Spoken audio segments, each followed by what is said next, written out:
Welcome to my video. This is Rob, and I'll be going over a demonstration of the Hyperbloom team I made in the previous video in a friendly match with Diona. 覚悟はできてるの?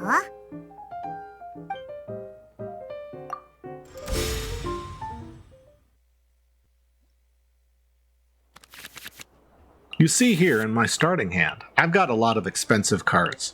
I can't possibly play them all in the first round, so I'm going to go ahead and discard one of them.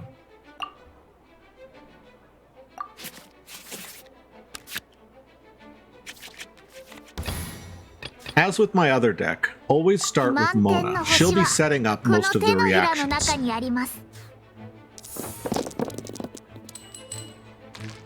The first round will be focused on Hydro and Dendro attacks. Don't worry about pulling any Electro dice.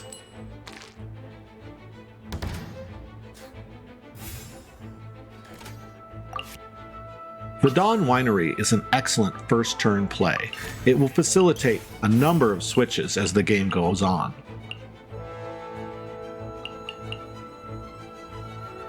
Fischl's skill card, and when the crane returned, will be the perfect setup for a devastating reaction. The CPU will ignore the summon and allow two of their cards to be afflicted with Hydro.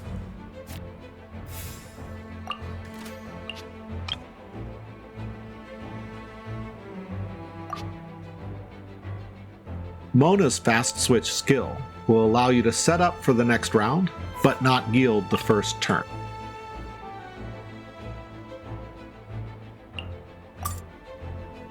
With the Dawn Winery, these switches will be free for the remainder of the game.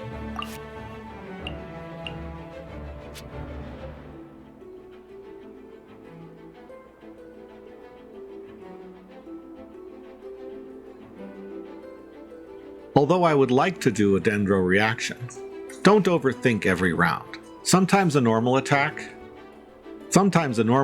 is all you need.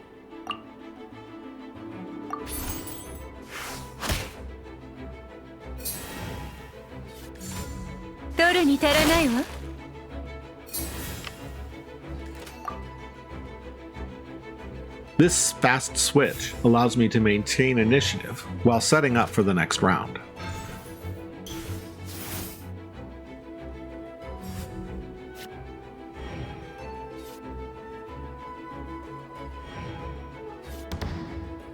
Watch as the CPU forgets about the summon and allows Bennett to be afflicted with Hydro.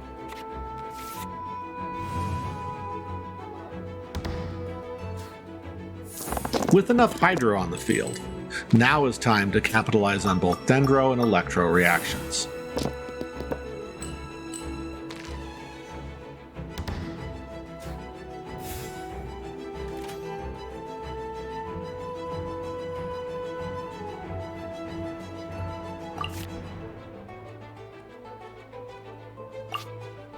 While I have no Pyro units, the double roll for Pyro will allow me to play the artifact with essentially trash dice.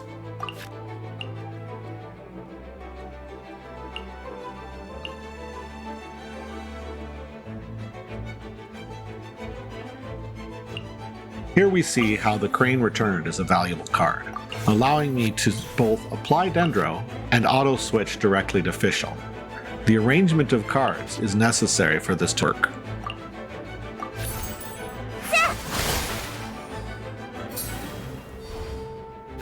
With the automatic switch, we're now set up for Hyperbloom, with the Broom Core being given to Fischl.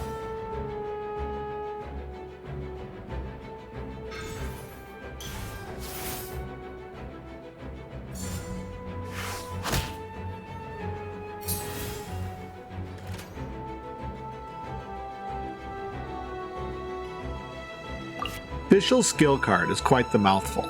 Essentially, for the remainder of the game, Oz can be triggered either during your turn or during the end phase. Don't feel like you always have to normal attack with Fischl though. The effect will remain even after the first cast has expired.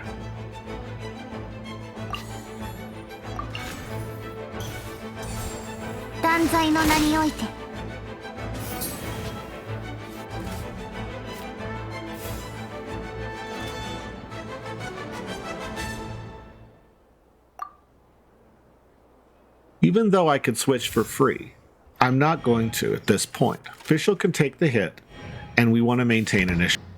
Because of how scaling works in the card game, Electrocharge has the same net damage as a Vaporize, which instead of doubling damage, only adds 2 additional damage. This means Electrocharge is much more valuable.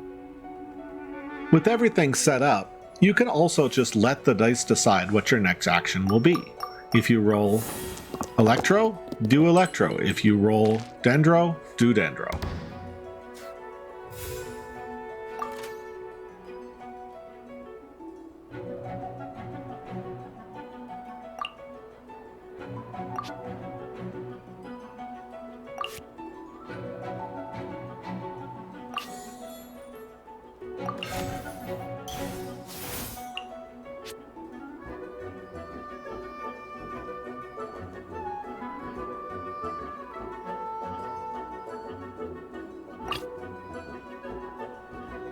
While I could have done the normal attack from Fischl to trigger Oz's skill, it isn't always the best move, and I instead switched to Mona for more Hydro.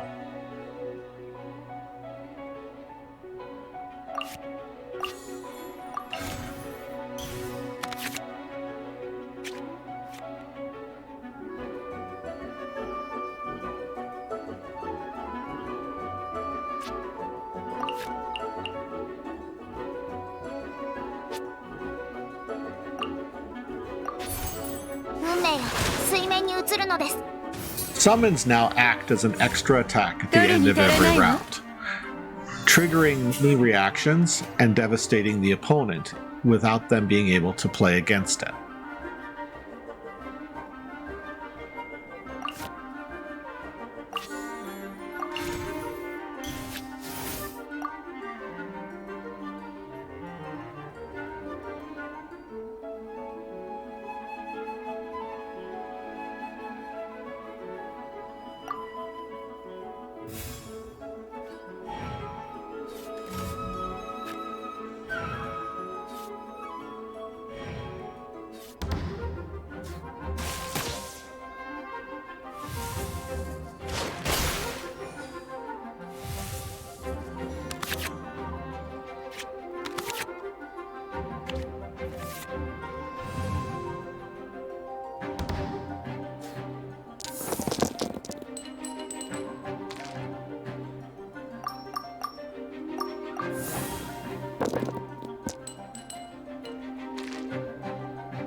Even with Mona's burst fully charged, I go ahead and fast switch to Kole, as this deck is more focused on reacting than sheer damage.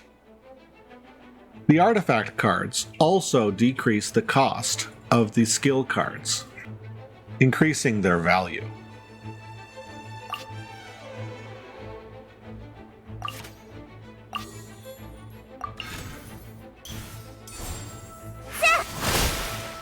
With her skill active, Kole can now generate a core, but also reapply Dendro for subsequent reactions.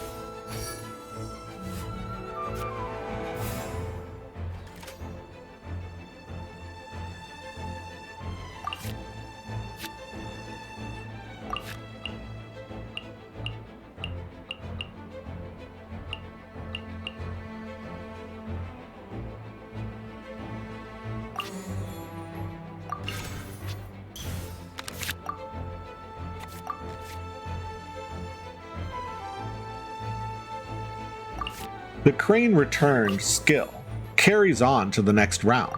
Go ahead and play it before you end your turn.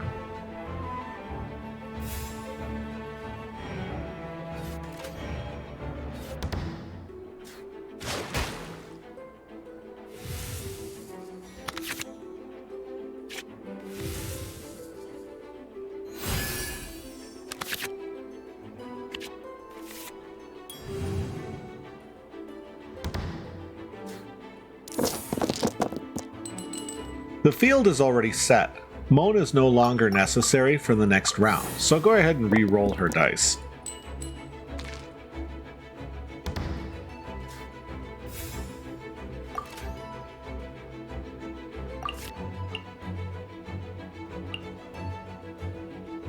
With a full hand and many cards that I can convert, like the Paimon card and the Timaeus card, I am ready to devastate my opponent. From this point on, it's just damage, reactions, and summons.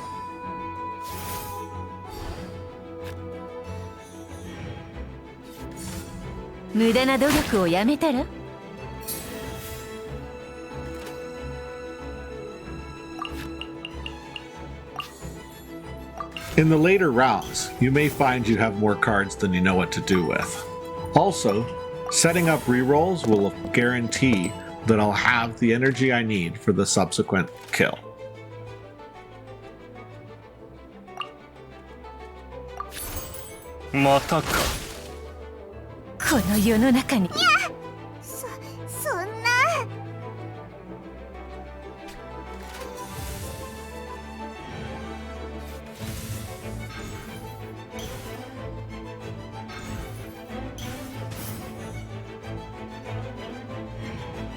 With only 2 dice, I really don't have many more actions I can take, but the next round will be the one where I finish everything off. With 2 summons on the field, I'm going to go ahead and let Kole take the hit, because she has no elemental aura and 9 hit points.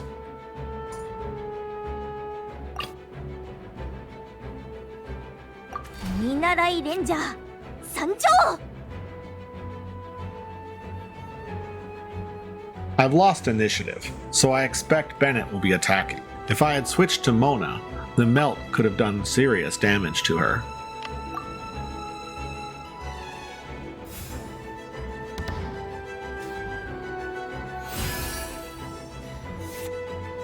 The summons will synergize, both generating a quicken aura and aggravating.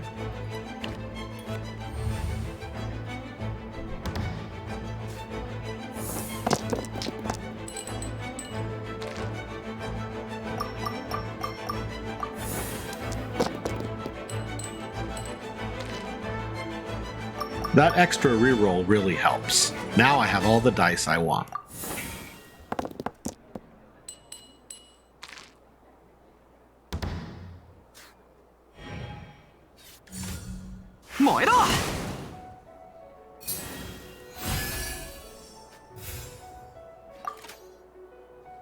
While her skill would be an overkill, and a simple normal attack should suffice, I'm going to use it because her skill card will activate.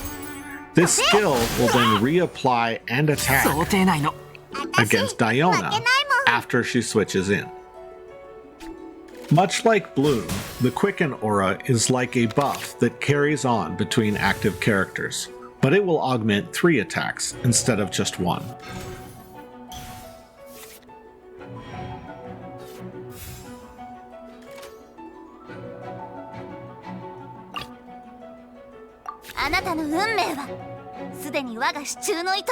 Official skill will not only trigger and aggravate, but will also refresh the Quicken aura. In a devastating 6th round, everything is set up, and the opponent is defeated.